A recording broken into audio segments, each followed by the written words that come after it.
Noah in Bristol, Virginia. Hi there, Noah. Hey, Kim. I'm really happy to be on here. I've been a listener for years. Oh, really? That's awesome. What are the odds? What are the odds? Yeah. Well, I know. It was pretty really good. cool when Maddie reached out. It's actually pretty good odds. There's a lot of people who listen to this show. Just, I don't know, 6.5 million. You're not special, Noah. No, you are special. So Noah, tell us the story. So you found this laptop. Yeah, so I found this laptop at an estate sale. I like to go to estate sales. I'm a bit of a treasure hunter at heart. It kind of runs in the family. And I just kind of like looking for little offhanded things. And I found this old laptop. It's a Toshiba Satellite 225 CDS, if anyone cares. It's from 1997. Oh. And so, it's old for me. For other people, it might make them feel really old. But I stumbled across it, and everyone was passing over it, and I wasn't sure if it could even power on, but it was $20. I figured I'd pick it up. I thought it was cool. It took like 2 weeks to get a charger in, but after I got it charged up, I realized it worked, and the previous owner didn't have a password on it. And I think that's kind of funny because I know that you preach, privacy and data security. But this is one of those stories that kind of worked out because of a lack of that, right? Which is kind of funny. Right. But I started just kind of snooping through the files on there. I don't know if that's unethical or not, but It's okay. It's from 1997. It's all right. But Yeah, you're the type of person, Noah, is the reason I have a box in my garage full of like 14 hard drives from every PC I've ever owned. Because I'm worried some Noah's going to find it in a landfill and find out all my deepest, darkest secrets. No, he's just afraid they're going to know how much he goes to porn sites. It's not That's that what much, it is. Cam. That's what it is. I've actually found some other laptops and computers in the past that I've gone through, and somehow I've never come across anything, criminal, or I've never even seen porn on somebody's computer. So that's a blessing. Yeah, that is. But yeah, so for this one, I found this file. It's called My Secret Place. It's just an old Word document. And I read it, and it was written by this 11-year-old. His name was Drew. And I realized he was 11 because on another one of the documents, it was actually like a birthday invitation that he had written out. Now, this video where you read the letter, how many views has it gotten so far, Noah? So the video that I posted has around 830,000 views, Wow. but it's been reposted on Instagram by a couple different accounts. So I mean, it's been seen well over 1 million times. Okay, so here's what we're going to do. We have to go to a break to pay some bills over here, okay? Totally understand. And when we do that, I want you to read the letter, and then we have a surprise. We do. We have a great surprise. We broke into Noah's computer, and now we know all of his information. Exactly. But first, I also have to tell you about LinkedIn. Better hires start with smarter insights. LinkedIn has the strongest hiring data and insights to help you identify the right candidates. And you can find your next great hire on LinkedIn.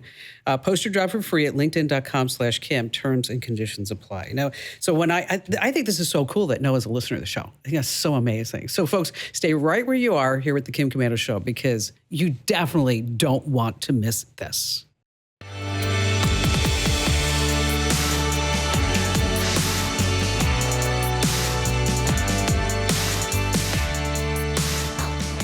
Those laptops in the late 90s, everybody thought they were amazing. I mean, it was finally you could carry something around that wasn't that heavy, but they were about 17 pounds, I'm sure Noah had to get a trailer so he could hitch it up and bring it home. I mean, how much does that Toshiba weigh, Noah? That's a good question. It feels probably like 12.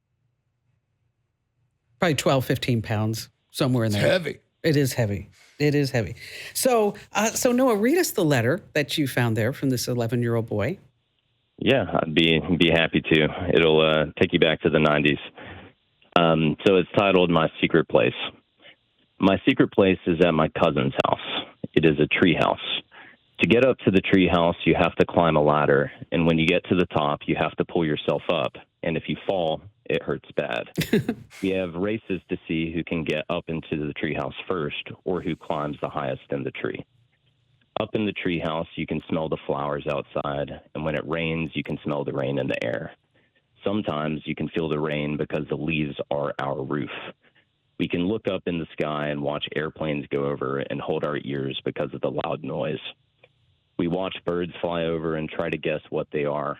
And sometimes we let his pet bird hand on the tree and watch other birds come down to the cage. We like to go up in the treehouse because we can see lots of things, like his horse Buck. My cousin lives on a farm, so we get to see and hear lots of different animals. We like to go up into the treehouse because it is our special place. We can talk, play, or sometimes Shane, Cody, and I will just go up there to hang out. We usually hide up in the treehouse when playing tag. We play our Game Boys for hours when up in the treehouse. We swap tips and help each other reach different levels on our Pokemon games. Wow. We have toy motorcycles we take with us up into the treehouse to have races.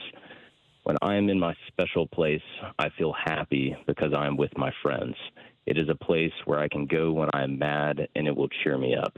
It makes me sad when all the leaves fall and we have no roof. Oh, isn't that sweet? That is so nice. It's poetic, actually. Yeah. I mean, this is an 11-year-old boy. There's a lot of thought going on in there. Does this sound like it was a school assignment or he was just expressing himself? That was my theory, is that it was a school assignment. But I mean, the teacher better give him an A+ because it's really, really well written. Also, whoever owns the treehouse is the worst animal namer on the planet. A horse named Buck and a bird named Hand? I didn't even catch that. Oh, what should we call the horse? Buck. Buck, What do we call the bird? Hand. Sure, Hand and a bird. Yes, exactly. Okay, so no, and then on your video, you said, hey, listen, I'm looking for Drew, right? Yes. And what happens? I ended up looking around for a while at many different Drews, and I didn't publicize his last name out of, his own privacy. So I kind of went down the manhunt myself, and I ended up coming across who I thought was him based on his pictures. That he had like a lot of early 2000s photos on there. And I reached out to him. I said, hey, I posted a video about a laptop that I think you used to own, and it's kind of blown up. And I'm just curious if this is you or not. And I didn't get a message back for like a week. And actually, I was out camping at the time with like really little service. And we went out just far enough to get a little service. And I realized that him and his wife actually both messaged me back, confirmed that it was theirs, and just how touched they were. His wife said that she, wept whenever she read it or saw the video. And I don't know, it was really special. And Drew and I have been talking pretty much ever since. Well, here, let's go ahead and let's bring up Drew right now. Hi, Drew. Hi, how are you?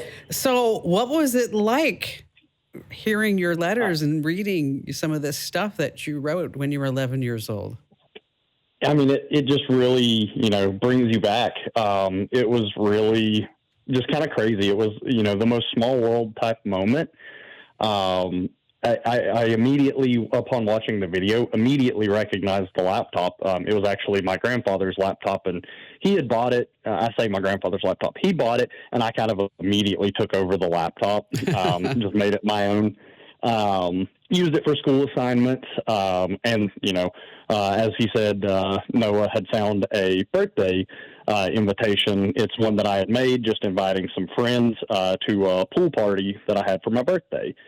But yeah, it was just so crazy to hear something I wrote so long ago that I had almost very little recollection of. Yeah. I immediately, a lot of it sounded familiar, but then when he mentioned my cousin, my friend, and then his horse, I just immediately, it clicked, and I was like, oh, wow, that's absolutely me. I recognize the laptop. And then the story, just as he read it, came back to me. And it was just, again, a small world moment. I live about 6 hours away from where I grew up. So it's just kind of interesting that, even though I traveled far away, somebody was able to find something in, our town we grew up in, and just connect just over something so reminiscent. It's such a great story. So, Drew, why did you write the letter? It was actually it was a school assignment. Okay. It was a school assignment that we had, and it's as funny as it is. I, as an 11-year-old, wrote it, turned it in, didn't think a second thing about it. Like in my mind, I'm not putting a ton of effort into it, but it clearly, just had a ton of meaning behind it, and just kind of encapsulated growing up in the 90s, and hearing it back now is just so wonderful, crazy. Just brings back a ton of memories and feelings from a time quite a few years ago. Well, I really liked that when you were talking about how you were watching the birds, and this was your safe place. And, and I was thinking about if you were 11 years old today, would you have that same experience with your friends? I mean, you mentioned Game Boys, but I don't think you'd have that same experience. I highly doubt it. No. Yeah, I mean, everything's so technological now. Everybody stays in and watches TV or plays video games. I mean, I definitely don't think that kind of experience. It's definitely something kids nowadays miss out on. I was, very outdoorsy growing up. I spent a lot of time outdoors. So it's just not something that kids nowadays, get to enjoy the same. I have a 10-year-old, and if I asked him where his safe place is, there's a chance it's in VR. It's in the virtual world. It's not even outside. It's in Fortnite, Dad. Exactly. What about the other names that were mentioned in the letter? I believe it was Shane. Was it Shane and Cody? Yes, those were the two. Shane was my cousin. My cousin and I lived on the same road, and Cody was a friend that lived on the road right beside us. Have they seen the video of the letter? I honestly have no idea. I mean, it's viral enough at this point. It's very possible. I generally talk to both of them maybe once a year. So I haven't reached out to them right now to see if they have seen it. I just kind of was letting things happen, organically, just to see if they may reach out right now if they end up seeing it. I saw it, so odds are they're going to see it. Yeah. I just love this story. It's really cool. Guys, thanks for coming on the show. Oh, wait, one quick question before we let you go. Drew, what's your favorite Pokemon? Oh, favorite Pokemon. It's got to be Charizard. All right, I just want to make sure. Old school Pokemon from, the original set. Wow. Isn't that something? It's awesome. Noah and Drew, again, thanks for being here and for sharing your story. And gosh, it's just, you start thinking about, I mean, we have piles of laptops. I mean, just piles, because unless maybe we just give them away sometimes, but this is part of his digital fingerprint that we all leave behind. And it's like I said, I have all my hard drives stored in a box in my garage because I'm worried someone's going to get all my personal information. But when someone else gets a hold of it, this is like looking through a family album. It is. And you always hear the stories about people buying things on eBay too. Mm-hmm. Old hard drives and then getting company secrets. But this is just a heartwarming story. So, what makes me want to do? Next time I see an estate sale, I'm going to stop. And you're going to try and recreate this just because you want the clicks? No. Oh, sorry. I mean, you always jump to conclusions like that. So cynical. Man. No, $20 for a Toshiba laptop. Okay, then I can bring it in to John. I'll say, John, make it work. Find something interesting I can make a video of, John. No, that's Could you do it by 2 o'clock this afternoon? That's not going to happen. Oh, man.